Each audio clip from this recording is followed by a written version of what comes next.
Hello, everyone. Boa tarde. And welcome to our second webinar by the Brazilian Technion Society. Our theme today is Technion Dialogues, Great Innovation and Startup Stories, where we'll bring you great conversation on the theme of innovation and startups. My name is Salomão Iospi. I'm the president of the Associação de Amigos do Technion Brasil, also known as the Brazilian Technion Society, a non-profit organization. The Brazilian Technion Society is one among several Technion societies around the globe. Our mission is to foster support within Brazil's public in general for the Technion Institute of Technology in Israel and its activities. And with our initiatives in Brazil, we hope we can bring Brazilian people, institutions, and corporations closer to the Technion, and so promote exchange programs and research cooperation projects and enduring relationships among them. We also aim to help undergraduate and postgraduate students in Brazil who may have an interest in attending one of the most prestigious technology universities on the globe. And in doing so, we at the Brazilian Technion Society will be contributing with Brazil's society by creating productive and long-term relationships between Brazilian institutions and the Technion.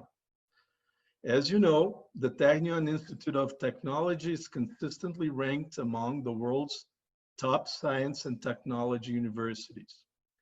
It was Israel's first university, founded in 1912, having Albert Einstein as one of its founders, so well before the founding of the state of Israel. It is hard to distinguish the history of the state of Israel itself from the Technion. And if today we recognize Israel as being the startup nation, it owes it in no small part to the Technion. With 18 academic departments in engineering, the natural sciences, architecture, and medicine, the Technion Institute is the powerhouse of technology and innovation in Israel. Sufficient to say that Technion graduates founded and lead 2/3 of Israeli companies on the NASDAQ exchange in New York. At the end of this webinar, I will have the chance of posting information as to how you can contact us and learn more about our activities.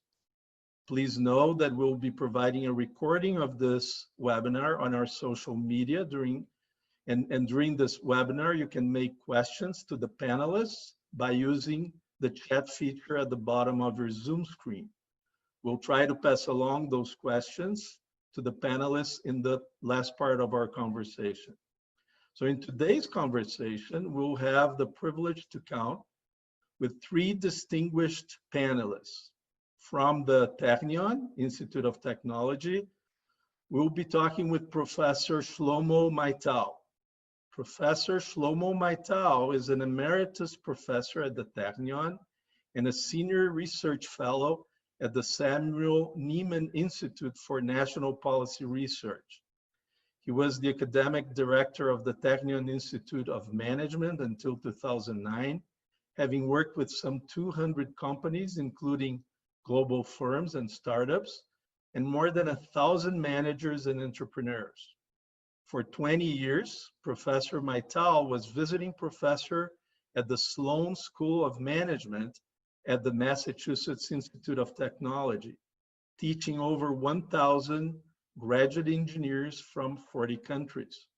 He's also author, co-author, or editor of 14 books, published around the globe in several languages, among which is Technion Nation. He was co-founder of SABE, Society for the Advancement of Behavioral Economics, and he is considered to be one of the pioneers in this subject. He is married, the father of 4 children, and has 15 grandchildren with whom he enjoys going global trotting in adventurous trips around the world. Welcome, Professor Shlomo Maital. Thank you so much, Salomao. Thank you.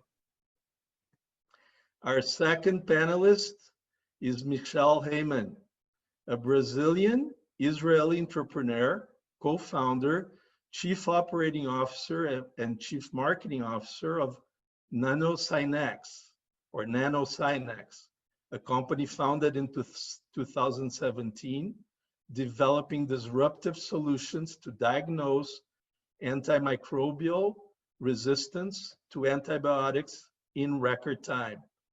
Before going to Israel and completing her MBA at the Technion, Michelle, who graduated in communications and journalism here in São Paulo, was a journalist with Folha de São Paulo, where she covered healthcare and science news. Michelle was named one of the 30 most influential people under 30 years of age by Forbes Israel. Boa tarde, Michelle. Boa tarde. Hello, everybody. Thanks for having me here. And also for this fascinating conversation, we have Claude Duterte, Director of Innovation and Digital Transformation at Hospital Albert Einstein. Claudio is also a member of the executive committee and acts at various subcommittees at Einstein. Claudio is in charge of Einstein's broad innovation strategy, which includes support for entrepreneurship and intrapreneurship through the Erestz.Bio Incubator Initiative. Erestz.Bio today counts over 20 startups, and it is a fascinating example of a successful and functioning innovation ecosystem right here in São Paulo, linking a hospital, a medical school, medical research, and a startup incubator. And we look forward to hearing much more from Claudio today on this and other initiatives. Welcome, Claudio. Boa tarde. Boa tarde. Good afternoon. Very glad to be here for this session. Wonderful. Also, please allow me to say hello and a big thank you to our Brazilian Technion Society members who are following this webinar, as well as a warm hello to members of the Technion societies around the world who are also interested in learning more about our activities. Thank you all for attending.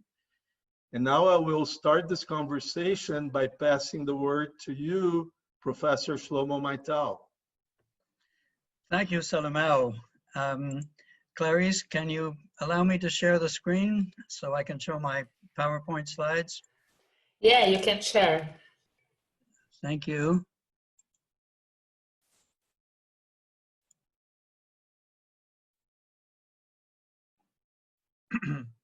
So let's begin. First of all, thank you, Clarice and Salomao, for inviting me. Thanks to all of you for participating and for supporting the Technion. Your support is crucially important to the Technion.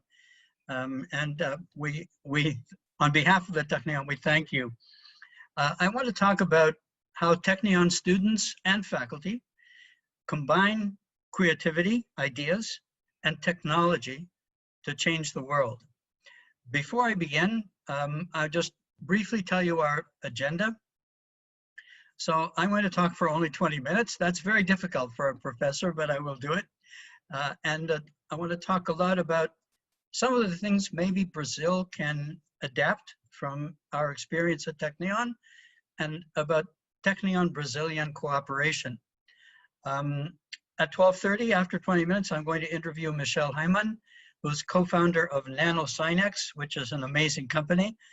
We'll tell you about that startup and interview Michelle and hear about her experiences. Afterwards, I will interview Claude Duterte, who's Innovation Director of Albert Einstein Hospital. And then we'll open the floor to questions. I'd like to ask all the participants, send questions through chat. Click on the chat button at the bottom and direct your questions. Salomao will read your questions and we'll try to answer as many of them as possible. Before I begin, I want to talk about my own personal debt to Sao Paulo and Brazil. And it's a very big one.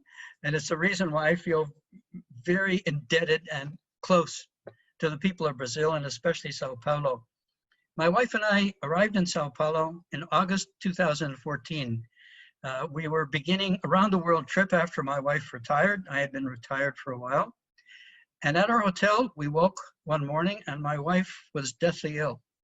She was white as a sheet and extremely ill. And with the help of friends, Belinda, we rushed her to hospital, which was this hospital you see on your screen, Albert Einstein Medical Center, the greatest hospital in Latin America and one of the 10 great hospitals in the world. My wife had a gastrointestinal stroma tumor. It was bleeding badly. She got superb care. The tumor was removed by a wonderful surgeon. I've been in touch with him ever since. As you can see, my wife is beautiful and healthy, and we were able to continue on our trip thanks to the amazing care that she got at Albert Einstein Hospital in Sao Paulo. So I salute Albert Einstein. We'll hear more about it from Claudio, and the wonderful people of Brazil, whom we're very fond of. So let me begin by asking, what is the Technion secret sauce for entrepreneurship? One Technion graduate in every 4 does a startup. That's quite amazing. And one female graduate in every 7 does a startup. We want to increase that number significantly. So what is Technion's secret sauce? How come our students are keen on doing startups despite the risks? And the answer is, I've been at Technion for 40 years, and I'm not sure yet. I don't know, but I'm going to tell you some stories, and Michelle and we'll tell some stories as well, and maybe we'll get to the bottom of it in our broadcast. But I have some stories and I have some insights about this secret sauce. I would like to make this point very, very strongly. Technion is a small university.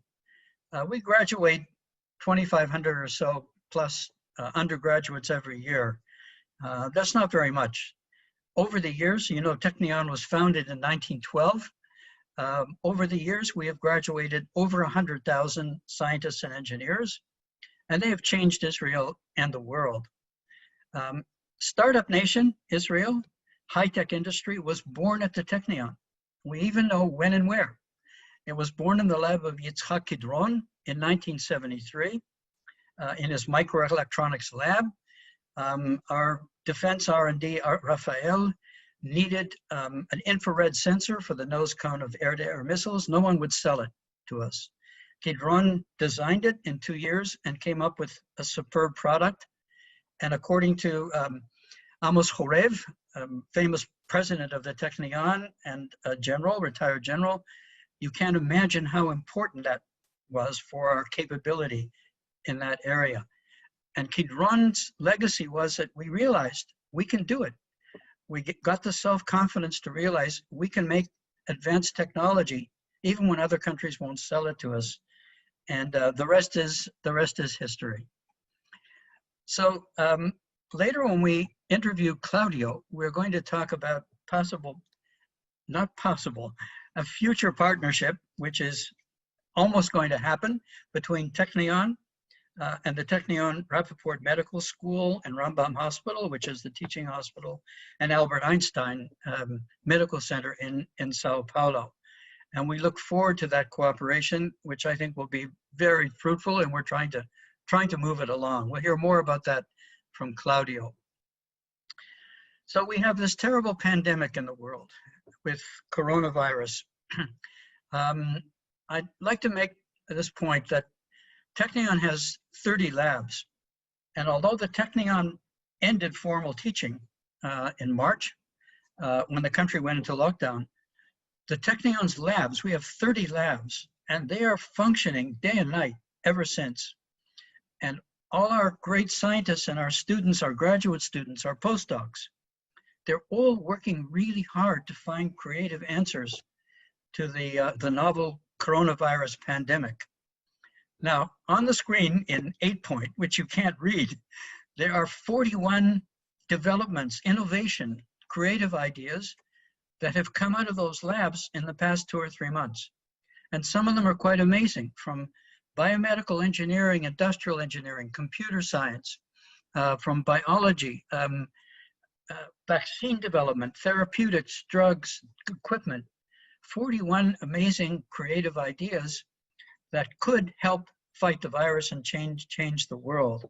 So a small, excellent, high-quality university, a science and technology university, can indeed change Israel and change the world. And the same is true of Brazil. And I visited University of Sao Paulo, for example, met the students, I spoke to entrepreneurs. You have high energy, brilliant scientists and engineers. By working together, perhaps Brazil can achieve a high-tech development as well as Israel has done it. I want to share very quickly just a couple of things that we've learned here at Technion that may be of use to you in Brazil. Can you teach students to become startup entrepreneurs? How can you do that? I've written a paper on this with my colleagues. We published it in a journal. I believe I provided it to Salomão and Clarice if you want to read it, or you can contact me. And let me just share very quickly one finding. Universities teach physics, chemistry, biology, mathematics. Entrepreneurship is not formally like those subjects. Entrepreneurship must be taught experientially. I know this because I've surveyed our students, our graduates, and I've asked them, what did you learn that was very effective at the Technion? And apart from the technology and science, they learned experientially what it means to be an entrepreneur. They did this with hackathons, 3-day startups, 1-day startups, gatherings of students who tried ideas. In other words, how do you know if you are suited to be an entrepreneur? You have to try it and see if it's suited for you. It's not suited for everybody, but for some people, it certainly is. But how do you know? So give your students an experiential attempt to do a startup. Put them in a room for 3 days like we do at the Technion, in a hackathon, a 3-day startup, and tell them to bring a pillow and work day and night on an idea and form a team and test it and get some opinions and develop a business plan. See if that's what you really like to do, and you can only know that by trying it. So focus on experiential learning, and I know that you're doing some of this, for example, at University of Sao Paulo. Another thing perhaps that we can share from Technion with Brazil. So on your screen, you're seeing a rather strange diagram. I spotted this when I went to interview Yehuda Ziesapel, who founded a great high-tech company called RAD, located in Tel Aviv, started in 1981, employing thousands of people. What you see on your screen in the little dots, the blue and yellow and green and purple, those dots are all startups. And here's how those startups, 128 of them, all of them founded from people who worked at RAD. Here's how they happen. Yehuda faced a problem. Suppose you have bright engineers and they have creative ideas. And they come to you with an idea and they say, Yehuda, I got an idea for a great startup. But wait a second, that's not what we do. We make high-speed, low-cost modems, and we can't lose focus. What do you do when your workers come to you with a great idea? You tell them to shut up and do their job? How about if you fired them? What I mean is, Yehuda told his creative engineers, look, that's a great idea. We can't do it in RAD. We lose focus, but we have an office next door empty. Go off there, do a startup, and we'll give you a bit of money, and we'll give you some advice and some counseling, some management help. See what you can do. 128 startups in this RAD network springing from the mothership. And the success rate is 70%. The overall success rate of Israeli startups is under 5%. It's all because of the wonderful mentoring that Yehuda gave them. So think about this as a Brazilian model. Fire your most creative people in the sense that help them do a startup and create a viral, an entrepreneurial virus. Now, virus is a very bad word these days, and I'm in big trouble for using that term. But entrepreneurship in Israel and at the Technion is indeed viral. It's catching from one student to another, and from great businesses who generate wonderful startups. And incidentally, startups that fail, and many of them fail, the graduates, the people who lose their jobs, go off and they don't give up. They do their own startups because they've learned lots of lessons. So failure generates a lot of great successes. One more idea perhaps that Brazil could make use of. On your screen, you see Professor Avi Schroeder. Avi looks really young. He's professor of chemical engineering. He is very young. He's also brilliant. He's an expert at a process that helps understand whether cancer drugs really work. And by the way, this is not that far from NanoSynex that we're going to talk about in a moment. But Avi has a scientific lab, and he does scientific research and publishes research. Next door to his lab, he has his startup. It's called Via Aqua. And Via Aqua uses RNA technology to help combat viruses in fish farms in China. This is an unusual setup. And many times Technion, not Technion specifically, but universities have the feeling that business is kind of an enemy because business takes away the most bright students, the brightest students, and they go off and do startups. And we want them to be academics and teach and do research. But Technion has granted Avi the permission to have a startup next door to his scientific lab. And that saves equipment. Avi is there, he's guiding the startup, doing his own research. That's a really good model. And I recommend it to Brazil, at least to give it a try. The last few minutes, a couple of important points.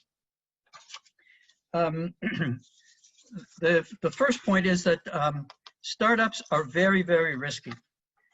On this diagram you see on your screen, you see orange, red, and green. The rectangle as a whole shows 10,000 Israeli startups from 1997 to 2014. The red, which are about half of the companies, are bankrupt failures. The orange are startups that still are alive, but they aren't going anywhere. They're not growing, and they never will. They're just zombies. They're walking dead. There are too many of them. And the green are startups that are profitable, successful, return significant returns to the investors, and are independent. And they're about 4% of the 10,000.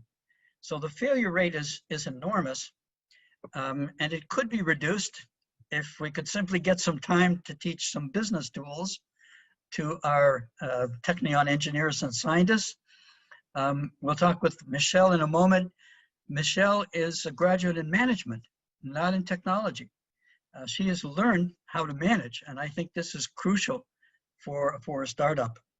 But the point is, if you want a high-tech industry, if you want startups, your country must realize that most of them will fail, and failure is not terrible, but it's a part of eventually succeeding. It's a part of the game. So if your country is accepting of failure, understanding it's part of the game, then you can encourage your young people to take the risks. If failure in some countries, like Japan, is regarded as a terrible shame to your family and your country, they never will have startups.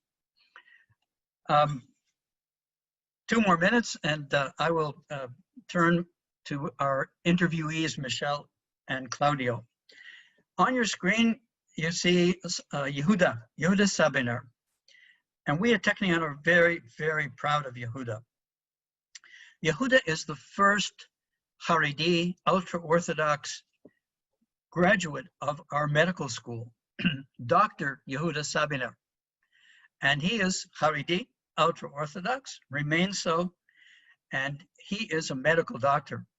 And he has been working incredibly hard for the last few months, helping people in hospitals, people who are really, really sick. So Technion has a mission. We do research, we teach students, but we're also a part of our country. And we're working very hard and very quietly. And we have a significant number of ultra-Orthodox students who come to the Technion. They do a mechina, preparatory year, and they go on to become engineers, scientists, and doctors.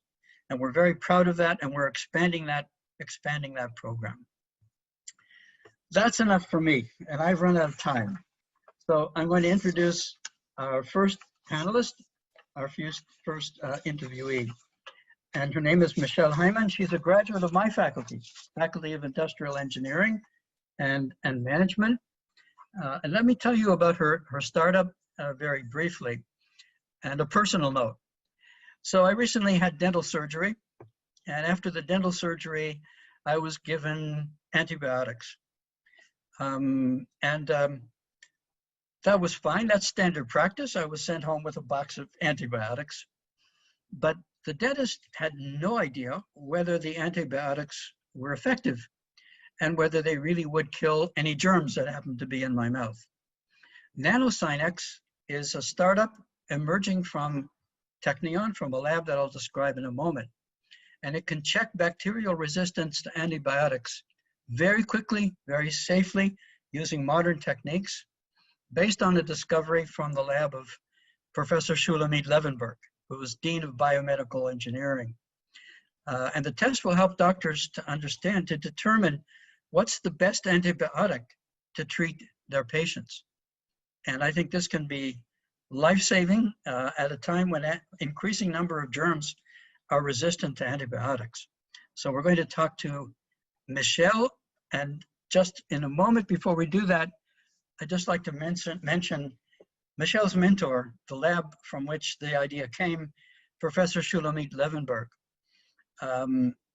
Professor Levenberg is a mother of 6 and a world-famous scientist and engineer. She's able to create tissue stem cell technology, and she can help reconstruct heart tissue, for example, by using stem cell technology to grow heart cells. Incredible, amazing scientist, and one of many at the Technion, and NanoSynex technology came out of her lab. So I'm going to stop the screen share and move on to Michelle. Hello, Michelle. Hi. Hi. So Michelle, first question, and I didn't prepare you for this, but I have to ask you anyway. This is a pop quiz. Michelle, you were born and raised in Brazil, and you came to Israel. We're lucky to have you. Yeah. What are the characteristics of Brazilian culture that you bring to Israel and you bring to this risky and difficult task of launching a startup? I think Brazil has an energy that lacks in Israel. A positive energy, kind of, you can say partying energy, but at the same time, it's an energy that brings up people together and celebrates and enjoy every moment. And I think even when you create a venture, you need to have this in mind. You need to enjoy every day of your life. And I hope I'm bringing that to the people surrounding me on my daily life. That's really wonderful, Michelle.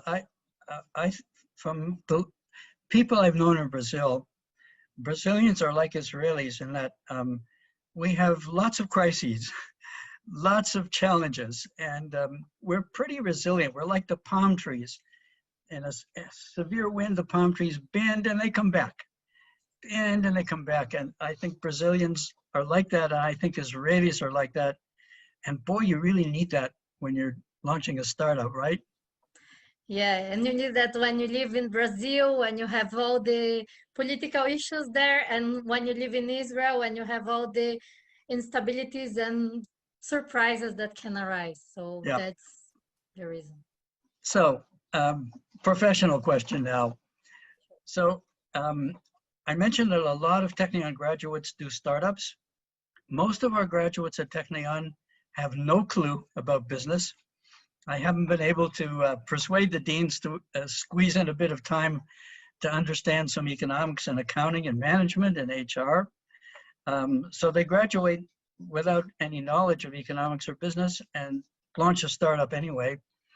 And sometimes, frankly, the management is far below the quality of the technology. Michelle, you are a graduate of management from industrial engineering and management. What are the challenges of being a co-founder of a company when the company is based on really complex microfluidic technology, nanotechnology, but you're a graduate of management? How do you do that? Any startup needs to have all the sections covered. So you need to cover R&D, you need to cover business, you need to cover marketing. If you leave one of these not properly addressed, it's an issue, maybe not for the moment itself, but for the future of the startup. So even that Diana and I, both Nanosynex co-founders, we came from a business background, and we have different specialties in the business background. I am more communications, she's more finance oriented. So itself, we already divide between marketing and finance, which is another step ahead. You need to cover all these different sectors, and we have a strong R&D team. So we understood that at the beginning of the company, since we didn't have the strong background in R&D, we had to find an amazing technology to take along with us in this journey. And one of the things that we have from the get-go, it was a strategic partner. And we took this partner to evaluate the Shulamit's technology with us. Then we created a very strong R&D team because we knew what was lacking in our company. And we learned. Every day you learn in a startup. I think one of the most important things in the startup is the learning curve, which is exponential, a bit like the coronavirus when it's in its worst phase. So what I teach students, Michelle, is that in a startup, technology comes last, not first. First comes identifying a real need and organizing a business around it, and then you pull the technology as an enabler to meet the need. But many startups put technology first, and then they ask, what can I do with this? And often that doesn't work too well. So let me ask you, as a Technion graduate, Michelle, I mentioned the secret sauce. All the Technion graduates who go off and do startups, and I know what the secret sauce recipe is, but you personally, what did you take from the Technion in your studies that has made you an entrepreneur? So actually, you advanced my answer in your previous introduction. I think the practical activities, the simulation, it's not even a simulation, it's almost a reality environment for creating a startup. So let me get back and explain a bit how was my Technion MBA so everybody can understand it. So first of all, the structure of our Technion MBA was focused on startup creation and entrepreneurship. We had lecturers coming from all the world, including Harvard. So we had very strong classes. And one of the most interesting aspects of our course was the lectures in which we had to create a startup, and they will bring in investors from the real world in this safe environment that it's a school, and you will pitch to those investors, and they will criticize, comment, compliment on your pitch, and they will evaluate if you understand about market need, if you have a business sales strategy. So if you could eventually sell your idea, because sometimes you have the market need, but you don't have a way to commercialize it. So this environment is great for people that come from other countries, not necessarily Israel, that are not used to the failure culture, that you can fail and it's still acceptable. It's a safe environment, but yet truth, because the people that were coming to listen to us were people from the industry, people, investors, entrepreneurs. So it was a very important experience, in my opinion. Excellent. Thank you for that, Michelle. And very quickly, last question. Sure. So we're both very fond of Brazil. Brazil is the country of your birth, where you were born and raised. Michelle, what is the one main thing that you would advise Brazil if you were Minister of High-Tech Industry? What can Brazil do and perhaps learn from Israel's experience? I would stimulate collaborations between the industry and the academia, between hospitals and universities, all types of collaborations. I think Brazil is starting there, it's starting to get there, but it lacks a lot. And that's one of the reasons that you don't hear about tech transfers in Brazil. Entrepreneurship is something new there as well. So I left almost 5 years ago. I'm not that informed about the new entrepreneurship environment, but the only way to foster entrepreneurship is by allowing collaborations in all the levels. Agreed. And one more thing I would suggest, telling stories. As you know, Michelle, Israel is full of stories about entrepreneurs who start businesses and sell them for $1.5 billion and so on. And it's not about the money, it's about creating amazing value. So let's tell stories about Brazilian entrepreneurs and the idea will spread. Michelle, thank you so much for all your insights. Thank and we you. wish you a lot of good luck with Nanosynex and your Thank you partner. very much. So Claudio, welcome and thank you for joining the panel. So my Claudio, pleasure. Claudio, as you know, the Jewish world is very small and there are very few degrees of separation. So here's a small coincidence. One of my close friends in Brazil is Professor Ari Plonsky. Ari Plonsky directed your PhD thesis and he tells me you are his star student. Tell me about your work with Professor Plonsky. Well, with Professor Plonsky, I learned how to be in many different places at the same time. So he understands about what Michelle just mentioned, which is connecting the dots, which is very, very important for innovation. Absolutely. So, and Professor Plonsky was part of a team at the University of São Paulo who, a long time ago, like maybe 40 years ago, dreamed that Brazil could also play a role in, high-tech innovation and so forth. So they have a very strong team of professors. I had the privilege to study with many of them. So, always trying to learn from the greatest. So very glad to be here as well in that regards. So Claudio, you have an unusual job. You're head of Innovation Center at Albert Einstein Medical Center, fostering startups, entrepreneurship, ideas, innovations, and so on. Israel too, the Technion, the medical school linked with Rambam Hospital. Rambam Hospital has a similar operation, very strong innovation and startup ideas that come from it. Tell me about the Brazil Sao Paulo Technion collaboration that is in the works and we hope will be signed officially very soon. Tell us about that. How is that going to work, Claudio?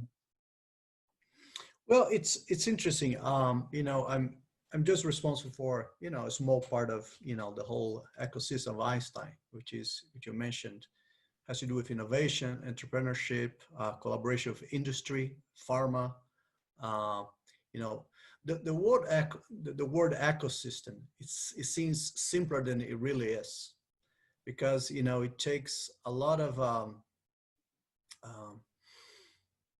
you know, the concept of reciprocity, which is not, you know, it's not easy to grasp from the beginning, because it's not transactional. And as you build this over time, and then the strength of that is really hard to be copied anyway. So I think this is part of the secret of Israel, you know. So I read the book Startup Nation, I didn't read the book about Technion. So, you know, once you read about, you know, what's happening in Silicon Valley or Israel, the cluster, and, you know, all these people working together, it's very, very hard to copy it. I mean, even though people read over and read so many papers, it's the human connection that you build. You know, you have the institutions, and you mentioned now Dr. Adi Plonsky, myself, and now Dr. Sidney Kleiner, and so forth. So it's the ongoing building of trust that you're working towards something bigger. And, you know, as far as Technion Einstein connection is, I mean, I know for sure there's a very strong willingness and hope that this will become very, very productive in the coming years. But, you know, if you allow me, I'd like to show one or two things about Einstein. Prepare a few slides just to give everyone in the audience, you know, if they don't know much about Einstein. Mm-hmm. So, because we've been studying, you know, trying to learn as much as possible from, okay, here we go. This will be painful, not painful, hopefully. Let me see, wrong one, okay, here. So Einstein is, many people know as a hospital. It's a little bit more than that. It's we call it a healthcare system, because it covers, you know, primary care. You have a school of medicine, a diagnostics lab, and so forth. So it's a very broad institution that covers many aspects of healthcare. And I just happen to lead one of the pillars, which is innovation. As you mentioned, we are very, very happy to, you know, over the years, build an organization that's being recognized both in Brazil and outside Brazil. So on the left side here, you have, you know, this is the list of considered the most innovative companies in Brazil. Einstein is considered to be amongst all sectors the number 4 by our leading magazine's Valor, which is the equivalent of Wall Street Journal in Brazil, that does an annual ranking. And Newsweek has placed Einstein as the number 38 hospital globally. So we're very happy to be in a company of amazing hospitals there. So the other quick part, which I want to cover, is this. I mean, Einstein is both a private and public health organization. More or less 50% of what we do is in the private sector. And 50% of what we do is in the public sector, which is, if you understand Brazilian healthcare system, this is very important, because you know, most people in Brazil, healthcare is quite divided. You have 50% more or less of people, a little bit less, or 1/3 of people that use private insurance and use private hospitals, and then 2/3 of people that use public health. So through many arrangements with municipal, state level, and federal level, Einstein has developed very strong partnerships with all levels of government. So, and the numbers are more or less the same in terms of volumes of visits and so forth. I won't be spending time. So, as many organizations who have believed digital transformation is here to stay. So over the last few years, we have invested heavily in and I can highlight, for instance, the Cerner Millennium implementations is the only hospital probably in Latin America that has implemented a very strong EHR, as you know, such as Cerner. And you have automated many process, and love to show this at some point. You have a diagnostics lab, one of the top 4 diagnostics lab in Brazil, and this is a background for something I'm going to tell you very quickly, and it's related to coronavirus. So we have about 30,000 students covering, you know, from all levels of, you know, from high school now. We have a technical high school helping the most needed, all the way to PhDs and postdocs and, you know, research institutes. So 30,000 students, it's small organization, small teaching organization for hospital-based. We also help many organizations, many healthcare organizations in Brazil. We have, tens and tens of consulting engagements helping other healthcare organizations to reach excellence levels. We publish about, this number is a little bit outdated, but almost 800 papers per year. Many of them published in the most prestigious journals such as Nature and so forth.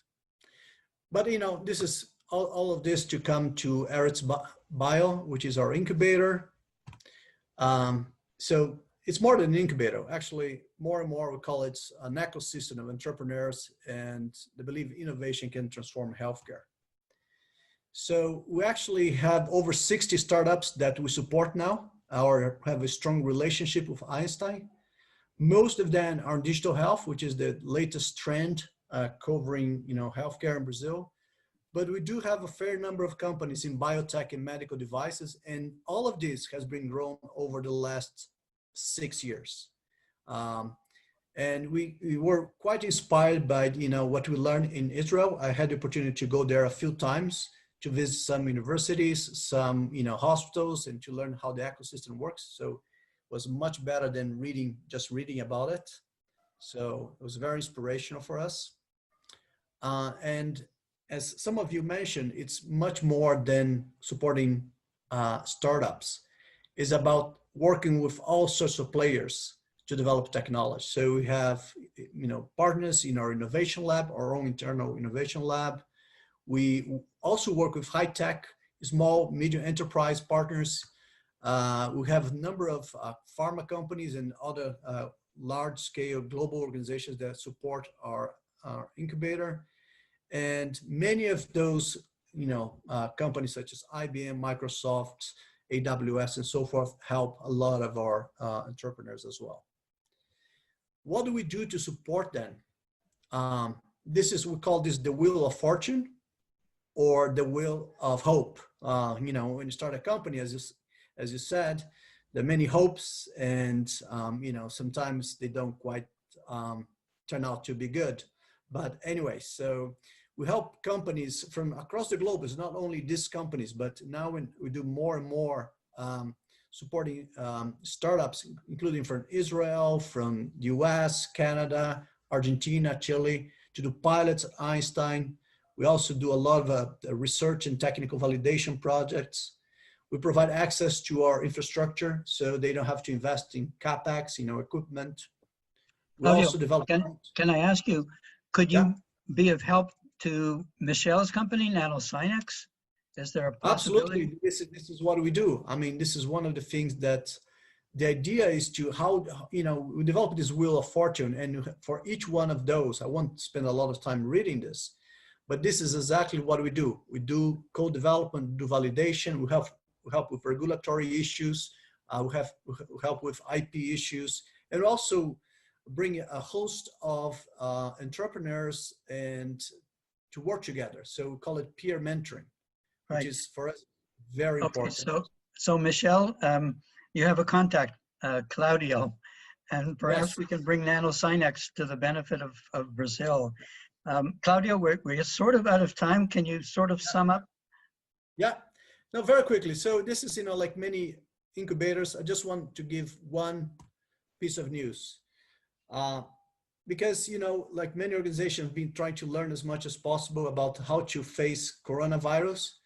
And about 45 days ago, we were able to announce that we developed a large-scale detection of new coronavirus using an NGS sequencing approach. As far as we know, this is the first one globally. It covers all the workflow from the samples all the way to AI validation. And it's, and here's some data. It's able to analyze 32 times, up to 128 times more samples than any existing PCR technology, which is, the golden standard for this. So we're ready to partner with Technion on this technology as well, to bring this technology to Israel.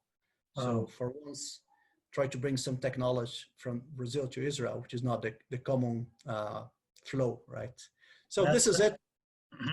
You know, we've been learning a lot from, you know, Israel, from Technion, and I believe Einstein, you know, we had to do our homework. Somebody asked on the chat where we're not able to collaborate more. I think Einstein is at the point now where we can collaborate, because we have learned how to the game of technology and startups and entrepreneurs, and certainly Michelle will be really welcome here to do all sorts of work with us.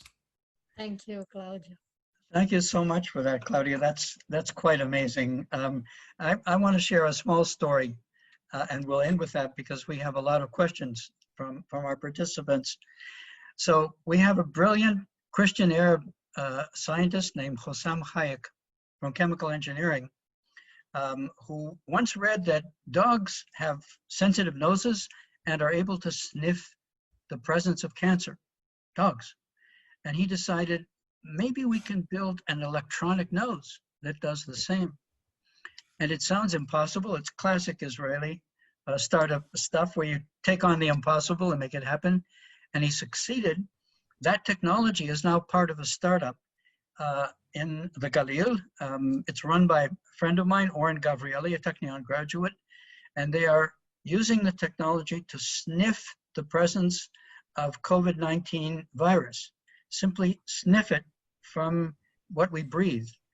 The test is accurate, it's quick, and can maybe help this problem of testing where it takes a week or 10 days just to get the results. So yeah. Last question, Claudio, and we have to move on very quickly if you can. I'm curious about this. Doctors are really, really busy, hardworking people. But at the same time, they have great experience and amazing ideas. How in the world do you get busy, hardworking doctors, especially now, these days? How in the world do you get them to develop ideas into innovations and startups? Well, one of the things is don't try to push them to get, you know, to develop ideas. The one thing we learned is not to, you know, we have like, you know, thousands of doctors that, you know, work at our hospital. So it's all actually about making it easy for those that have ideas to get their ideas to evolve. So it's about a support system. So this is so, you know, then the good stories spread. I think it's more or less like that. So very simple. Excellent. Spread really, the good stories. I'm in favor of that. Yeah. Thank you so much, Claudio. That was fascinating. And let me turn it back to Salomao for questions from our participants. Thank you all. Fascinating conversation, and I'm sure we're going to have some more of that on these follow-up questions. We have one question here. I think you addressed it a little bit. I'm just going to summarize it from Benny Rubenstein. He's basically asking, what is slowing this this cooperation? What can we do to make it more agile? And I'm gonna answer a little bit of that, which I think is we as the Brazilian Technion Society, we have a role in basically putting this or having the parties act more quickly. So we'll take that responsibility on as well to make it happen. And this webinar is part of what we're doing. But I would like to ask two different things regarding this question, or in reference to this question. One to you, Shlomo, and then to Michelle and Claudio. To you, Shlomo, is the following thing. And I think Claudio talked about reciprocity, that being a very important part. So do you know Brazil and you've been to Einstein, do you see what Technion has to gain from such cooperation as well? Can you perceive the potential gain for the Technion as well, not only for Brazil? And then to Michelle and to Claudio, I want to ask each one of you, how do you make cooperation work better between when you're talking about institutions and companies and corporations in different countries with different cultures, what are the practical mechanisms that we can have in order to foster that cooperation? So to you first, Shlomo. Excellent question, thank you. And I'm going to be very honest and very frank. Most Technion faculty members studied in the United States. We are America-centric.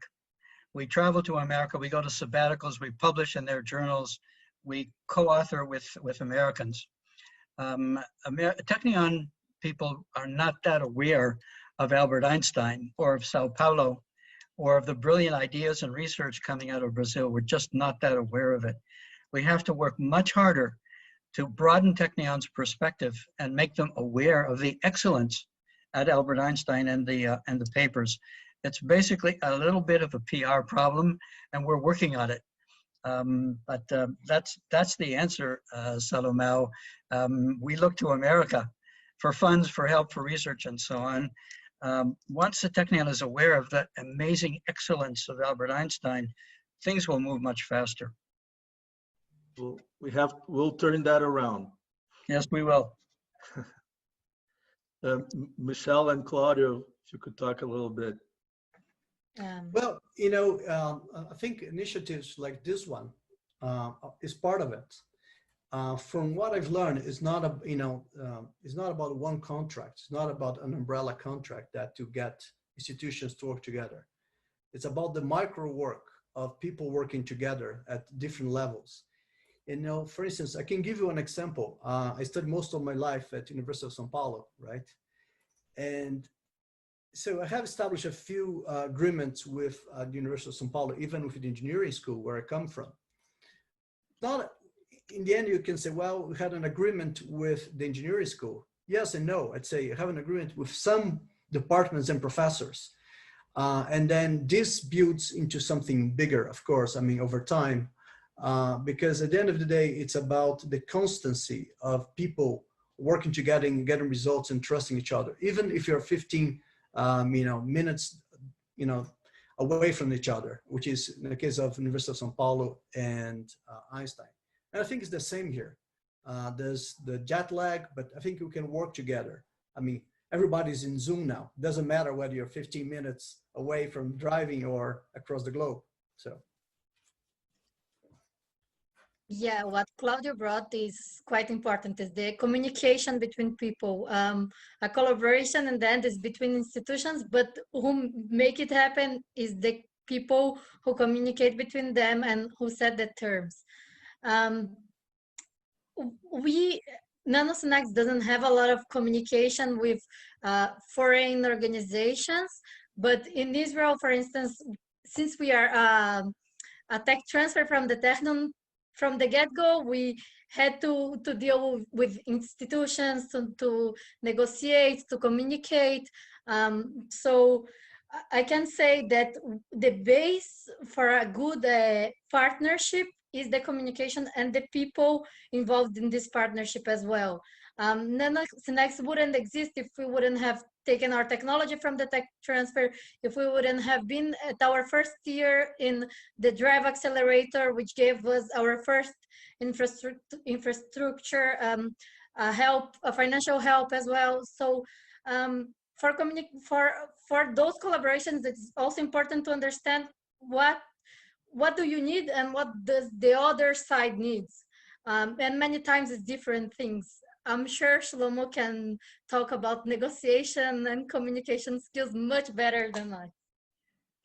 Maybe one brief comment, Salomao, because we have a lot of questions from our participants. Universities are always short of money, and they believe they can convert their ideas into money by patenting and holding on to their intellectual property.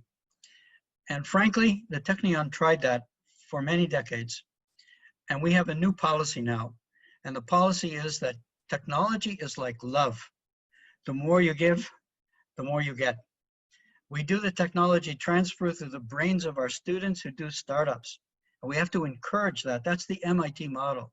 And I urge that for Albert Einstein as well. Give it away. Encourage them to take the technology and go and run with it and start companies, they'll come back and you'll be well rewarded if they succeed. Very good. Really good idea. I have a question here from Ari Plonsky, and I'll ask that question to you.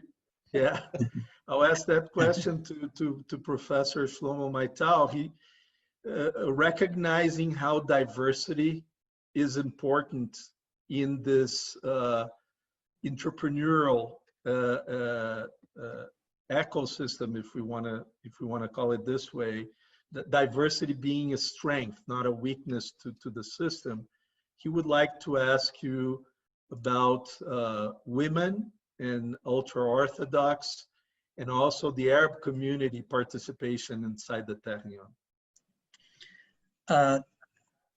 Excellent question, Ari, thank you. Technion has a mission increasing the number of Arab students. It's not easy. Their high schools are often not excellent. We have significantly increased the number of Arab students. I'm sorry I don't have the number, but it's significant.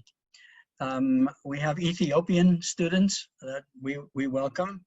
The Technion student body is diverse, and that diversity is really important.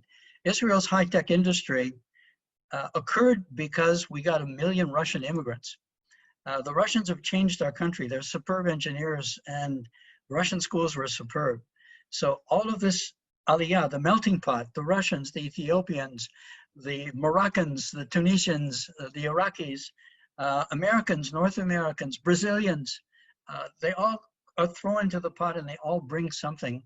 And we know that in innovation, the more diverse your team is, probably the better your ideas. Very good. And in fact, we hope that we can help this the flow of students, both undergrad and postgrad students from Brazil. We hope that through our actions here at the Brazilian Technion Society, we can help foster that.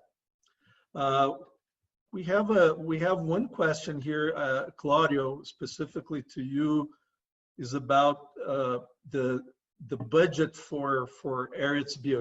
Is there a budget? Is there a certain amount of investment that Einstein is making on those companies? Yes.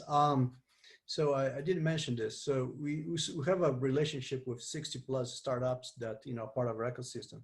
But Einstein itself has invested in over 20 startups. So we have small stakes in companies that some of them were spin-offs out of our own research, our own employees, but also have invested in companies from across Brazil, not only São Paulo, but from a lot from for instance, Florianópolis and Belo Horizonte, other cities that have healthcare ecosystems. And hopefully we're going to be doing more and more of this, and it's in the plans.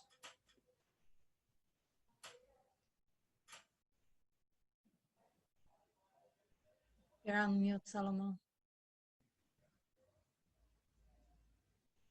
Thank you, Michelle. We have one doctor, Claudio, that I think he has an idea. He's one of those doctors who have ideas, and he's actually asking how can he approach you in order to develop his idea. And I think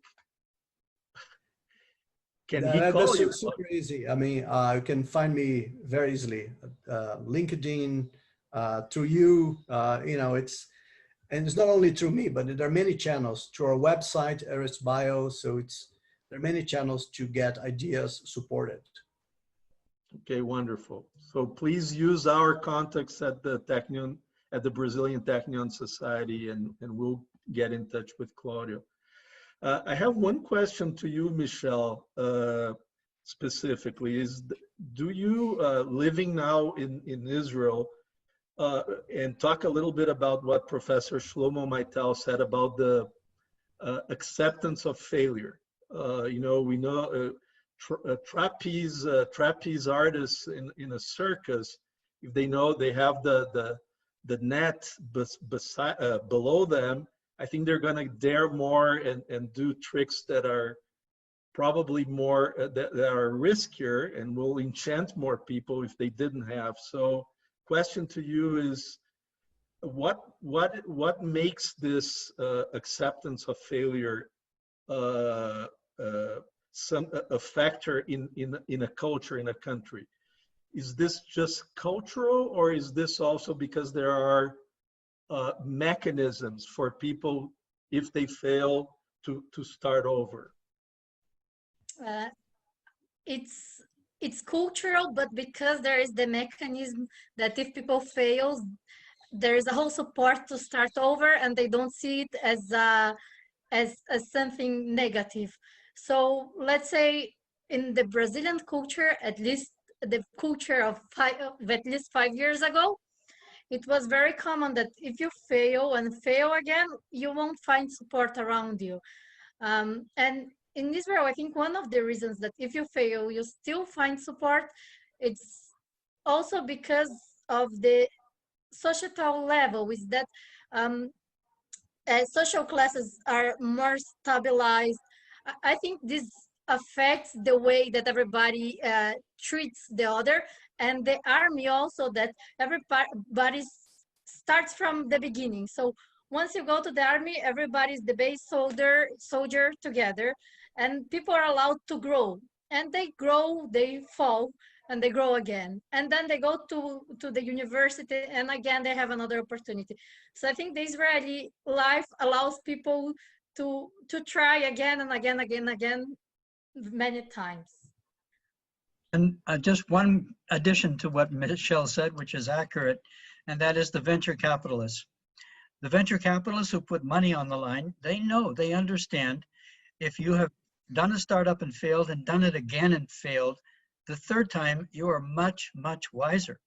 And they realize that they can invest in somebody who's failed because they've been to a really, really good school, the best school of all.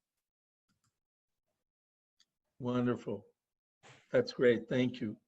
Well, we're approaching the end here. I have one question I will ask you, Shlomo, is because you know so many of the startups in the Technion universe. Besides Michelle's startup, Nanosynex, do you see other 2 or 3 startups that would have great potential if approached by one of the startups here under Claudio, or any other startup here in Brazil would have an advantage in collaborating with? So Salomão, let's make use of this webcast for that purpose. I'm going to communicate with Claudio.